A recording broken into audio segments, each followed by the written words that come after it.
श्री ज्ञानदेव तुकाराम माऊली ज्ञानेश्वर महाराज की जय। जगद्गुरु तुकाराम महाराज की जय।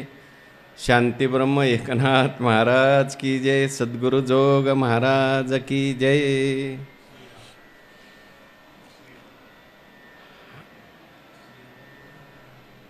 आपुली तहान भूक नेणे, ताने या निकेते माऊलीशीच करणे, तैसे अनुसरले मज प्राणे, तयाचेनी काहीसेनीही न लजे मी। बरोबर आहे?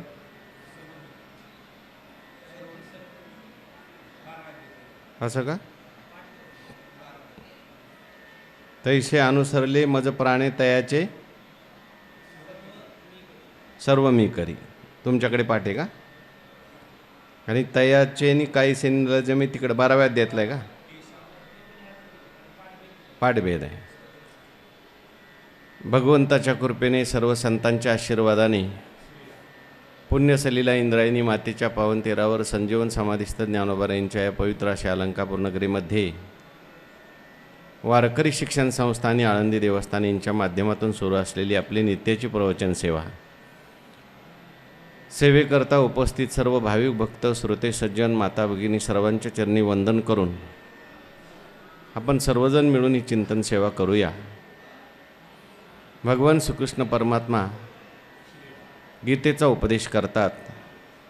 तो गीतेचा उपदेश संत श्रेष्ठ ज्ञानेश्वर महाराजांनी ज्ञानेश्वरीच्या माध्यमातून सांगितलेला आहे। 9व्या अध्यायातील 22व्या श्लोकाचं चिंतन आपलं सुरू आहे। अनन्य भक्तांचं वर्णन भगवंतांनी केला। माझे जे भक्त आहेत ते अनन्य असतात, सतत माझं चिंतन करतात, सर्व ठिकाणी माझं चिंतन करतात, सर्व कालावधीमध्ये माझं चिंतन करतात। आणि असे जे कोणी भक्त असतील त्या भक्तांचा योगक्षेम मी वाहतो। त्याचं चिंतन आपलं सुरू आहे। भक्त कशा पद्धतीने अनन्य होतात ते पहिल्या 2-3 ओव्यातून सांगितलं। आणि अशा प्रकारे भक्त जे अनन्य असतात त्याच्याशी मी कसा अनन्य असतो आणि मी काय काय करतो हे भगवान सांगतायत। अनन्य अनन्य तुका म्हणे। आपण जेवढं अनन्य असतो तेवढीच पुढची व्यक्ती अनन्य असते। भगवंतसुद्धा पाहतात मला कोण भक्त अनन्य आहे, आणि जो खूप अनन्य असतो मग भगवानसुद्धा तेवढाच त्याच्याशी अनन्य होतो। समोरची व्यक्ती आपल्यावर किती प्रेम करते हे पाहूनच समोरची व्यक्ती दुसरा मनुष्य प्रेम करतो। पुढच्याची जर धरसोड असेल तर हा सुद्धा मग धरसोडच करतो।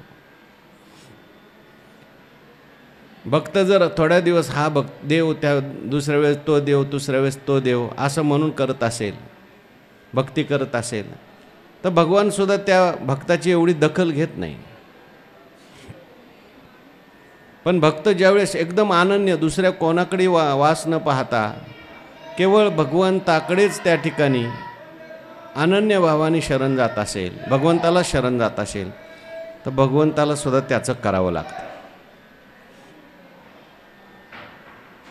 आपुली ज्ञानोबारांनी त्याच्याकरता उदाहरण दिलं। कालचं मगाचं एक उदाहरण आपण पाहिलं, अजात पक्षाचं उदाहरण दिलं।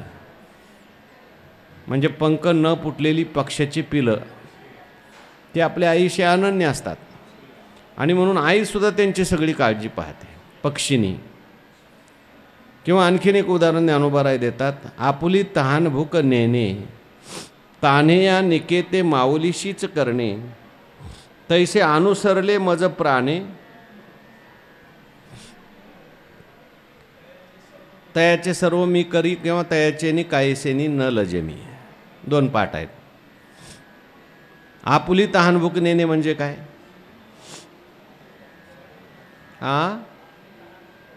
आई बघत नाही।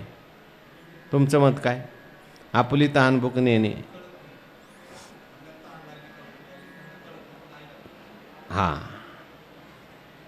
म्हणजे मला पण असं वाटतं हे आईचं नाही वर्णन चाललं, हे कोणाचं वर्णन चाललंय? मुलाचं वर्णन चाललंय।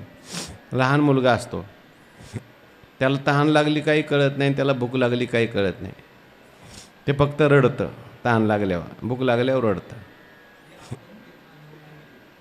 अपत्य थानी होनी रिगे निगे, तयाची भूक ते मातेशीची लागे। पुढं म्हणजे ते लहान मुलगा असतो, आईचं दूध पित असतो आणि ते दूध प्यायचं बंद झाल्यानंतर मग तो खायला प्यायला सुरुवात करतो. खायला प्यायला सुरुवात करल्यानंतर त्याला कधी खायचं आहे आणि कधी प्यायचं आहे लगेच कळत नाही. त्याला भूक लागलेली कळत नाही, त्याला तहान लागलेली कळत नाही, पण त्या आईला भूक लागते. आपली तहानभूक नेणे तानया निके ते माऊलीशीच करणे. निके म्हणजे त्याचं चांगलं, त्याच्या हिताचं. काय माझ्या मुलाचं हित आहे ते आई पाहते. लहान मुलगा असतो, तहाना मुलगा, त्याला आंघोळ करावीशी वाटते का? अहो ते आंघोळ घालायला लागलं तर रडतं. त्याला वाटतं आई मला मारते का काय, पण तरीसुद्धा त्याला आई काय करते? आंघोळ घालते. त्याला ते अंग चोळते, त्याला रडतं. ते कपडे घालायला लागलं तरी ते रडतं, पण आईला माहिती आहे ह्याला आंघोळ घातली पाहिजे. त्याला जर दूध पाजायचं असलं तरी ते रडतं. त्याला एखादं औषध पाजायचं असलं, मुलगा रडतो मोठे मोठे, पण आई त्याचं तोंड उघडते, काही करते त्याला आणि खाऊ घालते, औषध खाऊ घालते, पिऊ घालते. कशा करता? तानया निकेते माऊलीशीच करणे. कारण आईला सगळी काळजी आहे, याला आजार झाला नाही पाहिजे, याला चांगली झोप लागली पाहिजे. जास्त झोप लागली तरी आईला चिंता वाटते, जास्त जेवलं तरी आईला चिंता वाटते. त्याच्या भुकेची वेळ, त्याच्या तहानेची वेळ आईला लागते, आई सांभाळते. त्याप्रमाणे तैसे अनुसरले मज प्राणी. त्याप्रमाणे जीव भावाने माझं अनुसरण ज्यांनी केलं, अनन्य भावाने जे माझी ती भक्ती करू लागले, तयाचेनी कायसेनी न लजेमी, किंवा मी त्याचं सर्व काही करतो. पण जीव भावाने अनुसरले असतील तर त्यांचं सगळं मग मलाच करावं लागतं. त्याला काय पाहिजे मला पाहावं लागतं. त्याला बघताना जसं लहान मुलाला आपलं हित कशात ते कळत नाही. कधी कधी ते लहान मूल चुलीजवळ जातं, काय काय नाही खायला पाहिजे ते नाही खायला पाहिजे ते खातं, मला दे म्हणतं, पण आई त्याला देत नाही. लहान ज्याला काही कळत नाही ते जर म्हणायला लागलं मला विस्तव दे हातात, दिल काय? देत नाही. कारण तानया निकेते माऊलीशीच करणे, आईला त्याची काळजी आहे.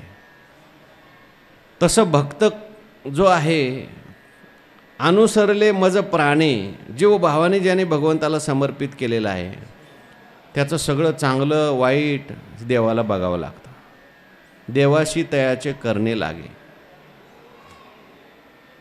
याच्या जीवनामध्ये काय द्यायचं आणि काय नाही द्यायचं देव ठरवतो.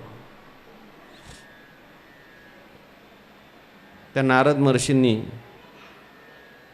देवाला प्रश्न विचारला, देवा मी मागे लग्न करायचं ठरवलं, मला का करू दिलं नाही? कधी नव्हत काहीतरी मागे नारद महर्षींनी मागितलं देवाला, देवा मला तुमचं रूप द्या. आता सगळी कथा मी सांगत नाही. स्वयंवर होतं त्या विश्वमोहिनीचं, मला देवा तुमचं रूप द्या. देवाने काय केलं? खालचं सगळं आपलं दिलं आणि वरचं माकडाचं दिलं.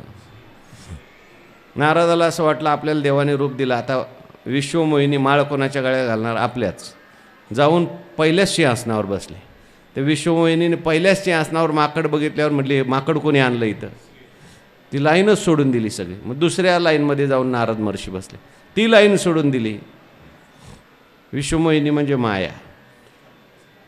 म्हणून हनुमंतराय म्हणले, आता आपण माकड झालेलं बरं, म्हणजे माया आपल्याकडे येणार नाही.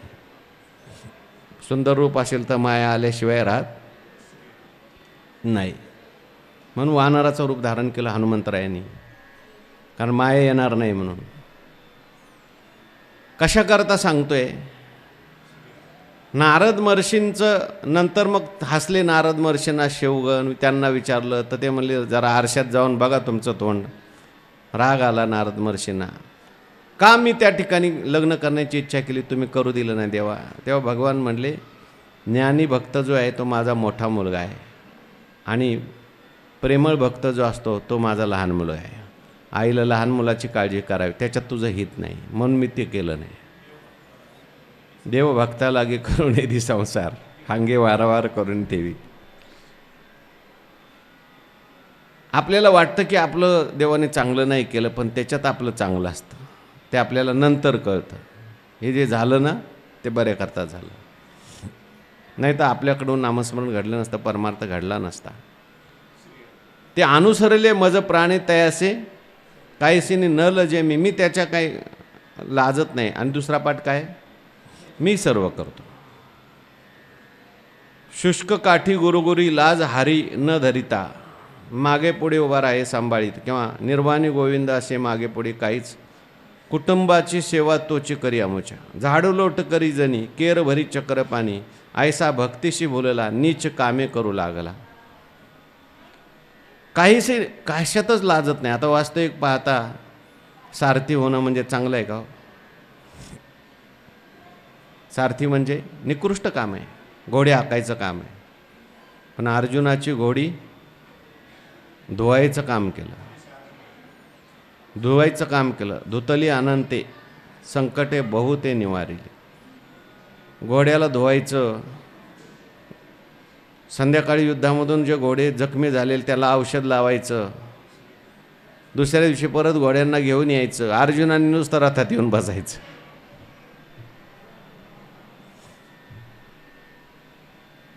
अद्भुत प्रेम भक्ताचे, देखा नवल तया प्रभूचे. अद्भुत प्रेम भक्ताचे, सारथ्य पण पार्थाचे करीत असे. पाईक पाठीशी घातला, आपण पुढा राहिला. साधा वया भक्ती काज नाही लाज धरित, लाज नाही वाटत. मग भगवान परमात्मा न म्हणे उच्चिष्टात्वा थोडे, तुका म्हणे भक्ती पडे. तयाचे कायशीने न लजे मी. लाज वाटते आपल्याला.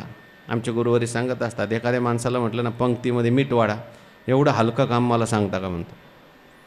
मी गुलाबजाम वाढतो का, मीठ वाढायला मला सांगता. पण भगवंतांनी राजसू यज्ञामध्ये कोणतं काम घेतलं? काडी धर्माघरी उच्चिष्ट आहे, उष्ट्या पत्रावळ्या उचलण्याचं काम, हलकं काम. काही सेनी न लजे मी. कशाने भगवान परमात्मा लाजत नाही. भक्ताचं काम करत असताना भगवंताला लाज वाटत नाही. प्रेम असल्यानंतर माणसाला लाज वाटत नाही. जनाबाईबरोबर दळू लागताना भगवंताला लाज वाटत नाही. म्हणून कुठलीही गोष्ट असेल तर त्या ठिकाणी मला त्याची लाज वाटत नाही. मी त्याचं सर्व काही काम करतो. कोणतंही त्याचं काम असू द्या, किती खालचं काम असू द्या. भगवान परमात्मा दूत म्हणून पांडवांच्या त्या कौरवाकडे गेले. अनेक प्रकारची कामं अनेक भक्तांच्याकडे केली, लाजले नाही भगवान परमात्मा. चोखोबाच्या पत्नीचं बाळंतपण भगवंतांनी केलं. आपण पाहून आलो गोष्ट.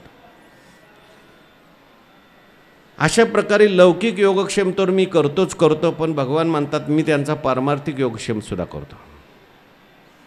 लौकिक योगक्षेमाबरोबर पारमार्थिक योगक्षेम सुद्धा महत्त्वाचा आहे. खरं तर लौकिक योगक्षेमाची चिंता भक्त करतच नाही, आणि लौकिक व्यवहाराकडे भक्तांचं थोडं लक्ष पण नसतं. खरा योगक्षेम कोणता आहे तो परमार्थाचा. पारमार्थिक योगक्षेम कोणता? भगवान म्हणतात, तया माझी असा युज्याची चाड, तरी तेची पूर्वी कोड, का सेवा म्हणती तरी आड प्रेमसुये. काही भक्त असतात त्यांना माझ्या सायुज्याची इच्छा असते. तया माझ्या सायुज्याची चाड. सायुज्य म्हणजे मोक्ष. ज्यांना मोक्षाची इच्छा असेल त्यांना मी त्या मोक्षाची इच्छा पूर्ण करतो आणि त्यांचं कोड पूर्ण करतो, कौतुक पूर्ण करतो. आणि काही भक्त असतात त्यांना सेवा पाहिजे असेल तर, सेवा असेल तर तरी आड प्रेम असूये, प्रेम त्यांच्यामध्ये घालतो. अनन्य जे भक्त असतील त्यांच्याकरता. प्रत्येक भक्त वेगवेगळे असतात. जी धरी हरला म्हणे, जी हरी धरीला म्हणे दिले संसाराशी पाणी, जे विषयांशी तिलांजली देऊनी, प्रवृत्तीवरी निगड वाहुनी, माते हृदय सुनी भोगिता ती अनन्य. असे जे भक्त असतात त्यांनी सर्वस्वाचा त्याग केलेला असतो. सर्वस्वाशी मुकावे तरी हरीशी जिंकावे. अशा भक्तांना भगवान परमात्मा विशेष करून त्यांचा पारमार्थिक योगक्षेम चालवतो. लौकिक योगक्षेमामुळे कधीकधी परमार्थात प्रतिबंध येतो, आणि संतसुद्धा लौकिक योगक्षेमाची जास्त मागणी देवाकडे करतच नाही. आपण पाहून आलो. लौकिकात काही झालं तर त्याच्याविषयी गारानं देवाकडेच तुकाराम महाराजांनी केलं नाही. का दुष्काळ पडला, का माझं असं झालं, काही नाही, बरं झालं देवा. अनुतापे तुझे राहिले चिंतन, झाला हा वमन संसार. कारण तुकाराम महाराजांना माहिती आहे दोन्हीपैकी एकच कोणतं तरी मिळेल. चिडिया दो दो न बने, चिट्टी चावल ले चली, बीच में मिले दाल, दादू दो दो न मिले, माया मिले न राम. एक तर माया मिळेल नाही तर राम मिळेल, मला दोन्ही पाहिजे म्हणलं की नाही. तुका म्हणे त्याशी दोहीकडे धक्का, शेवटी तो एका नरका माझी पडे. प्रपंच परमार्थ संपादिलं दोन्ही, एकही निधानी न घडे त्याशी. दोन्ही होत नसते, एकच कोणतं तरी होईल. म्हणून संत जे असतात ते प्रपंच प्रारब्धावर सोडून देतात आणि परमात्मा कसा मला भेटेल त्याच्याकरता काही प्रयत्न केले पाहिजे करतात. आणि भगवानसुद्धा त्यांची ती इच्छा पूर्ण करतात. बहुतेक काही भक्त असतात त्यांना सायुज्य आवडतं. 4 प्रकारच्या मुक्ती आहेत: सलोकता, सरूपता, समीपता आणि सायुज्यता. सलोकता म्हणजे देवाच्या लोकाला जाणं, वैकुंठी भुवनी घरं केली. समीपता म्हणजे देवाजवळ राहणे, देवाजवळ राहणे, चतुर्भुज नर होऊन ठेले, ही झाली सरूपता. सरूपता. समीपता म्हणजे ते वैकुंठात गेले देवाच्या जवळ, वैकुंठ भुवनी घरं केले पण चालेल. आणि सायुज्यता म्हणजे काय? परमात्म्याशी एकरूप होणे, परमात्मा रूप होणे, भगवत स्वरूप होणे. काही भक्तांना सायुज्याची चाड असते. सलोकता पाहिजे, त्यांना सांगितलं सलोकता. ध्रुवबाळांनी सांगितलं मला आढळपद पाहिजे, तो वना आला याची लागी. बैसावया पित्याच्या उत्संगी, चंद्र सूर्या परिश जगीस लाग्यू केला. त्याला ध्रुवबाळाला आढळपद देऊन टाकलं. काही भक्तांना सायुज्य मुक्ती पाहिजे असते.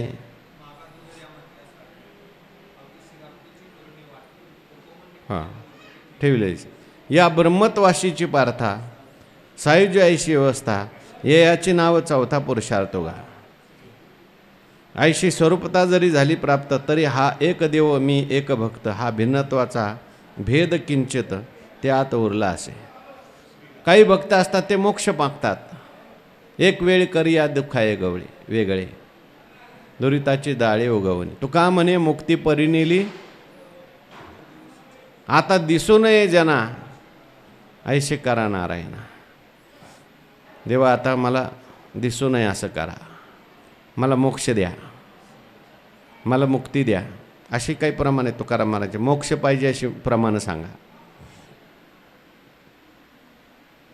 हां मोक्ष पाहिजे,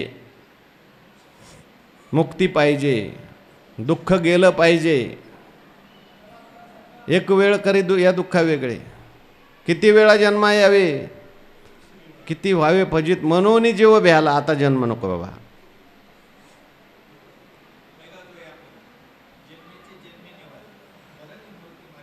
मला मोक्ष पाहिजे असं म्हणणारं प्रमाण पाहिजे तुकाराम महाराज. तया माझी या सायुज्याची चाड, तरी तेच पूर्वी कोड. त्याला सायुज्याची चाड असेल. काही भक्त म्हणतात देवा आम्हाला सायुज्य पाहिजे, एकरूपता झाली पाहिजे, जिवंत असतानाच मुक्ती मिळाली पाहिजे. घ्या मुक्ती पाहिजे का तुम्हाला, घ्या मुक्ती देणं सोपं आहे बरं का. देव कधी कधी मुक्ती म्हटलं की देवाचा ना आपला संबंध सुटला. पण काय काय भक्त असतात तुकाराम महाराजांसारखे, ते म्हणतात देवा नलगे मुक्ती आणि संपदा, संत संग देई सदा. देवा आम्हाला मुक्ती नको, मोक्ष तुमचा देवा. मोक्षपद तुच्छ केले या कारणे. आम्हाला सेवा करायची आणि मोक्ष म्हटलं की त्या मोक्षामध्ये सेवा होत नाही. मोक्षामध्ये सगळं भगवत रूप आहे, परमात्मा स्वरूप आहे, त्रिपुटीच नाही. मग भक्ती कशी करणार, सेवा कशी करणार? मग सेवेच्या आड जर मुक्ती येत असेल, सेवेच्या आड जर समाधी येत असेल, तर काय काय भक्त म्हणतात आम्हाला ते नको, देवा आम्हाला मोक्ष नको, देवा आम्हाला समाधी नको. नेगो समाधीचे सुख तुच्छ वाटे, नित्यात नित्याचे न पडो खटपटे. काय करावी ती तपाचे बोबाटे, एका हरविना अवघी ती फलकट येवो. मोक्षही नको म्हणतात, पण काय पाहिजे? सेवा पाहिजे म्हणतात. मग आता सेवेसाठी काय लागतं? सेवा होण्यासाठी काय लागतं? भांडवल काय? प्रेम लागतं बरं का. प्रेमाशिवाय सेवा होऊ शकत नाही. जबरदस्तीने केलेली सेवा वेगळी, भीतीने केलेली सेवा वेगळी, काय मिळावं म्हणून केलेली सेवा वेगळी.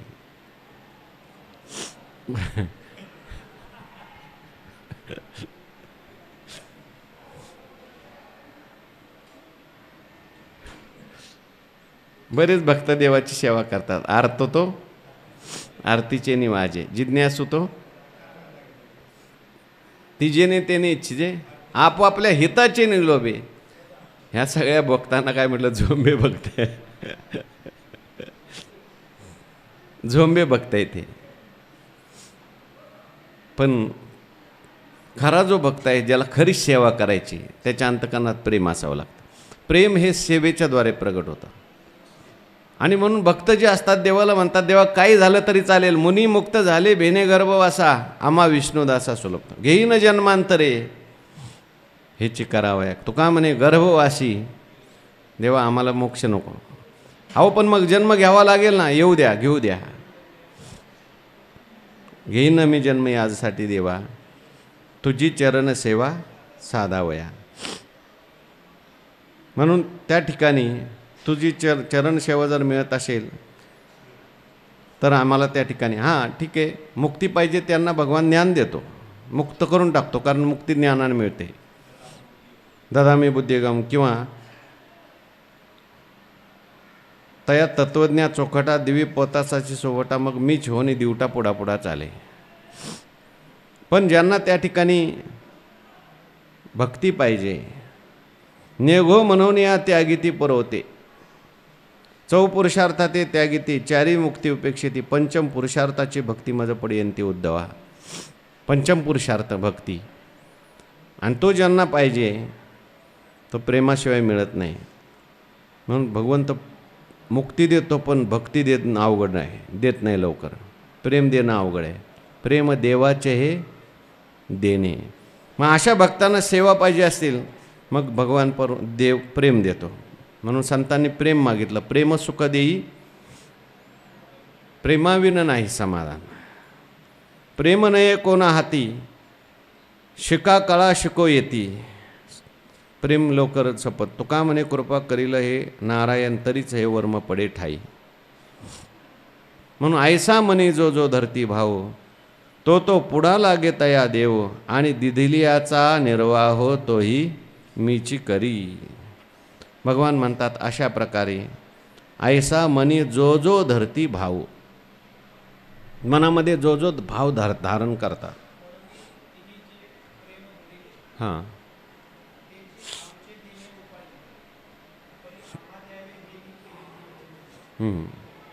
बरोबर. ऐसा मनी जो जो धरती भाव, मनात जो जो भाव असेल. कोणाच्या मनात असतं की मला मोक्ष मिळाला पाहिजे, त्याला मोक्ष. कोण म्हणतं मला समाधी लागली पाहिजे, समाधी. कोण म्हणतं देवा नाही मला वैकुंठाला यायचं आहे तुमच्यावर, चला वैकुंठाला. प्रयाण काळी देवे विमान पाठवले, कळीच्या काळा माझी. कोण म्हणतंय नाही देवा मला तुमच्या बरोबर राहायचं आहे, तुमचा सेवक करून ठेवा, मला वैकुंठामध्ये तुमच्याबरोबर राहायचं आहे, मला तुमच्यासारखंच रूप पाहिजे, चतुर्भुज नर होऊन ठेले. काही भक्त म्हणतात आम्हाला हे काहीच नको, आम्हाला मी बघतो तू देव, दावी रूप मज गोपिकार मना, ठेवू दे चरणावरी माता. तू भक्त आणि मी देव. ब्रह्म नको ब्रह्मज्ञान, आत्मस्थिती भाव, मी भक्त तू देव ऐसे करी.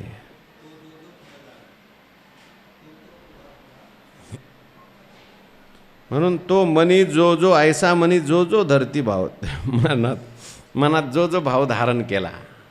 कोणता कोणता भाव?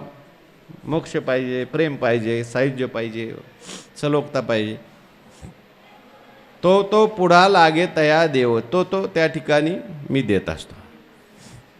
हो, तो तो सोनियाचा करुणी दावी.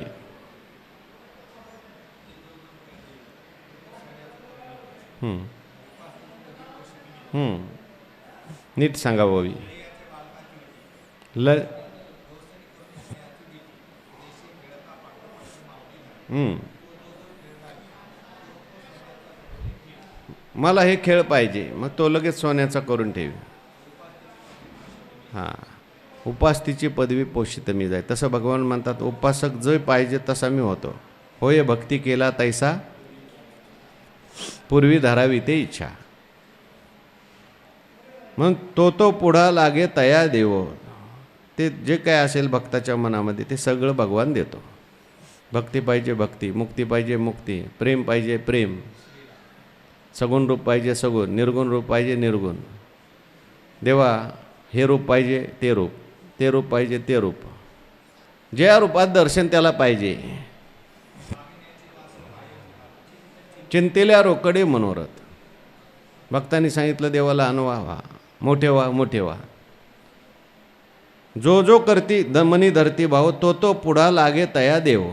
अर्जुनाने सांगितलं देवा विश्वरूप दाखवा, पश्चिमे पार्थ रूपाने. नाही आता चतुर्भुज व्हा. बरं चतुर्भुज. जो जो मनी धरती भाव, तो लागे पुढा तया देव. तेच देतो.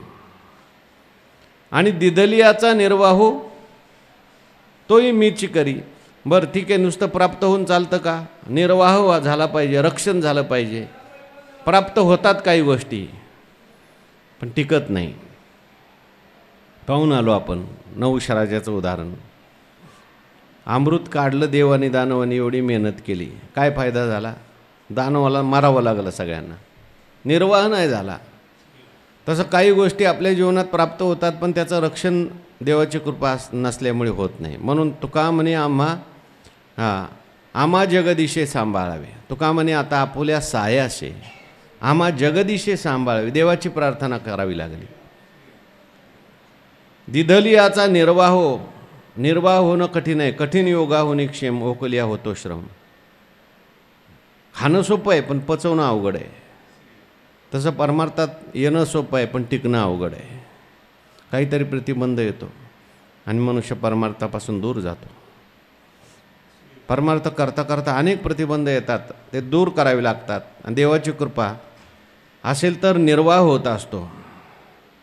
म्हणून त्या ठिकाणी दिदलियाचा निर्वाह तोची मी करी. इंद्रपद प्राप्त झालं पण इंद्रा पडली भगत चंद्र झाला काच काळा. नारद चुकला चाळा भजनाचा, प्रतिबंध आले. म्हणून रक्षण झालं पाहिजे. उपजला भावो तुमचे कृपे सिद्धी जावो, तुकाराम महाराज म्हणतात. मग दिदलियाचा निर्वाह, त्यांना जे काही प्रेम दिलं ते टिकवण्याचं काम मी करतो. त्यांना मोक्ष दिला ते टिकवण्याचं काम मी करतो. त्यांना आणखीन काय वैराग्य दिलं ते टिकवण्याचं काम मी करतो. ते टिकवताना मग मी काय करतो, तशी परिस्थिती निर्माण करतो. त्याचं वैराग्य बिघडू नये त्याची काळजी मला घ्यावी लागते. अंतराय नको देवा. हां, म्हणून भगवान परमात्मा अशा भक्तांची काळजी घेत असतो की याचं वैराग्य टिकलं पाहिजे, याचं प्रेम टिकलं पाहिजे, प्रेम भंग होऊ नये, त्याचा भक्ती कमी होऊ नये. म्हणून देवच त्याला आत्मबोधाचा पांजरा सुयेता येते. देव ऐकल्याचा वारा झने लागेले असुकुमारा. म्हणून आत्मबोधाचा पिंजरा त्याच्यासाठी निर्माण करतो. त्याला नेहमी बोधात ठेवतो. कुठेही गेला तर याचा बोध गेला नाही पाहिजे बाबा. हा निर्वाह भगवान परमात्मा करतात, रक्षण भगवान परमात्मा करतात. जण वाट धावी करी धरून या. रक्षण अनेक भक्तांचं रक्षण भगवंतानी केलं आहे. कोणाकोणाचं रक्षण केलं आहे? अर्जुनाचं रक्षण केलं आहे लौकिक दृष्टीने. रोज भगवान परमात्मा अर्जुनाला माहिती तू पहिलं खाली उतर मग मी उतरतो. बरोबर आहे का? आणि शेवटच्या दिवशी अर्जुनाला म्हटले खाली उतर मग मी उतरतो. नाही, पहिले रोज उलटं होतं. रोज भगवान उतरायचे आणि मग अर्जुन उतरायचा. शेवटच्या दिवशी म्हणले अर्जुना तू खाली उतर. आज का क्रम बदलला म्हणजे थोड्या वेळाने तुला सांगतो. अर्जुन उतरला, नंतर भगवंताने उडी मारली की सगळा रथ पेटला. तुझ्या रथावर सगळी जी अस्त्र शस्त्र आली होती मी धरून ठेवली होती, रक्षण. त्याचबरोबर प्रेमाचं रक्षण, भक्तीचं रक्षण, श्रद्धेचं रक्षण देव करतो. हा योगक्षेम आघवा, तयाचा मजची पडला पांडवा, जयाच्या सर्व भावा आश्रयो मी. हा योगक्षेम आहे. आणि हा आघवा योगक्षेम म्हटलं आहे. आघवा म्हणजे लौकिक योगक्षेम, परमार्थिक योगक्षेम. लौकिक योगक्षेमामध्ये म्हणजे सुद्धा योग आणि क्षेम, स्वतःच्या विषयी, कुटुंबाविषयी लौकिक योगक्षेम. आणि आघवा म्हणजे परमार्थिक योगक्षेम म्हणजे ज्ञान असेल, प्रेम असेल, मुक्ती असेल, वैराग्य असेल, सेवा असेल, जे जे काही भक्ताला पाहिजे असेल, जी स्थिती भक्ताला पाहिजे असेल, हा योगक्षेम आघवा मजची पडला पांडवा. मलाच त्याचा सगळा योगक्षेम करावा लागतो. मला ते सगळं मने वाच सहित वाचा काय अवघे दिले पंढरी राया. अभेद भक्ती जेथ पुरी, मी नाटिकारू त्याचे घरी, त्याचा संसार माझे शिरी, योगक्षेम करी मी त्याचा. त्यांचा भार वाहे माथा, करी योगक्षेम चिंता, भुलो नेदी वाट, करी धरोनी दावी नीट, सर्व भार माथा चालविशी त्याचा, अनुसरली वाचा काया म्हणे. भगवान परमात्मा सगळ्यांचा भार वाहतात. तुका म्हणे घालू तयावरी, योगक्षेम आघवा, तयाचा मजची पडला पांडवा, जयाच्या सर्व भावा आश्रयो मी. ज्यांच्या सर्व भावाला आश्रय मी आहे. सर्व वृत्तींना आश्रय मी आहे. वृत्तीमध्ये येणारे सगळे भाव, कायिक भाव, वाचिक भाव, मानसिक भाव, तिन्ही प्रकारचे भाव, कायिक सर्व भावाचा आश्रय मीच. त्यांचं सर्व काही माझ्यासाठीच ते करतात. मला पुढे ठेवून सर्व काही करतात, माझी सेवा म्हणून. वाचिक वाणीमध्ये भगवंताचं नामस्मरण अखंड चालू आहे आणि मनामध्ये मीच आहे. असे जे कोणी असतील, कायिक वाचिक मानसिक शरणागती करणारे, सर्व भावाला मीच आश्रय असणारे, तयाचा योगक्षेम आघवा, मजची पडला पांडवा. त्यांचा सर्व प्रकारचा योगक्षेम भगवान परमात्मा म्हणतात मीच करतो. अनेक भक्तांची उदाहरणं आपल्याला त्या ठिकाणी पाहता येतील, ज्यांचा योगक्षेम भगवंतांनी पाहिला. उदाहरण आपण पाहतच आलो आहे. तुकाराम महाराजांच्या जीवनामध्ये सुद्धा तुकाराम महाराज सगळा योगक्षेम त्यांचे भगवान करत होते. नाथ महाराजांच्या जीवनामध्ये सुद्धा एकनाथ महाराजांच्या घरी 36 वर्ष भगवंतांनी सेवा केली. 12 वर्ष पहिली,